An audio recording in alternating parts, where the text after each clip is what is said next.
In sports, the Kenyan women's volleyball team has retained the African Women's Cup of Nations volleyball title by thrashing Tunisia. The champions produced another dominant performance on Thursday, powering to yet straight sets victory at the Moi International Sports Centre, Nairobi. The volleyball queens have had an astonishing run in the tournament, finishing with maximum points without conceding a single set. The Kenyans came back from a 5-point deficit in the final set before clinching it 25-23. The 8th title is a new record for total number of African Nation Cups. Over to football now, where there's a big weekend of CAF Champions League football ahead. In Group A, South Africa's Orlando Pirates face reigning champions Al Ahly of Egypt, who've already qualified. The Pirates need to win the game to secure their qualification for the semi-finals. If they slip up, Congo's AC Leopards will get the chance to leapfrog them into the last four. CCTV's Dan Williams has more. One step away from reaching the final four. There's plenty on the line for South Africa's Orlando Pirates as they prepare to take on holders Al Ahly of Egypt in their CAF Champions League final group match.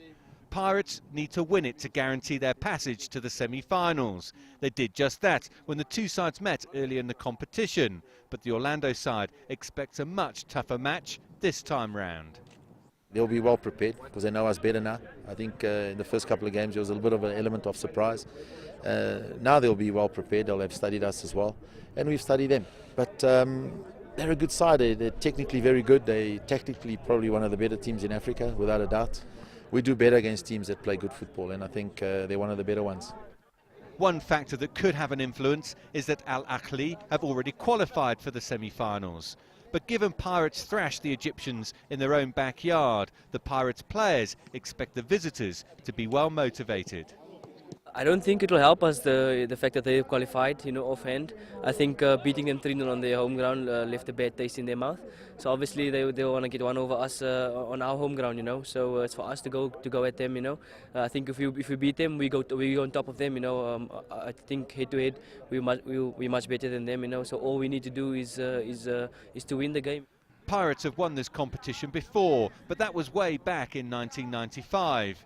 If they were to reach the semi-finals, it would give this crop of players a chance to shake off the shackles of the past and create a bit of history for themselves.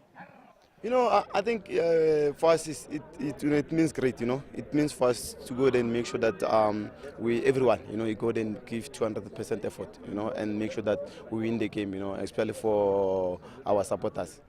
If Pirates can reach the semi-finals of the Champions League, it would be quite some achievement. And for the Bafana players in the squad, it would also help ease at least some of the pain following South Africa's World Cup qualifying exit. I think missing out on the World Cup with Bafana, obviously we carry the hopes of the nations at this point in time. I think Pirates at the moment in the Champions League is of national interest. So hopefully we're going to do it for the country. We're going to keep it in our minds, and when we go into the field, we're not only representing Orlando Pirates, we're representing the whole of South Africa.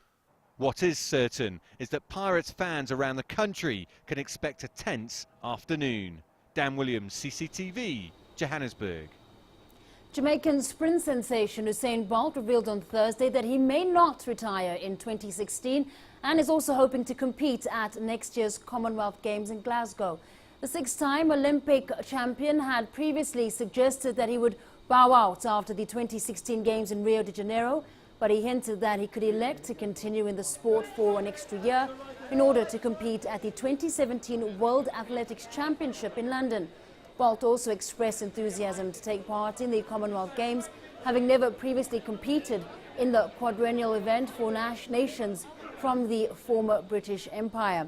But he also said he would leave the decision to his coach.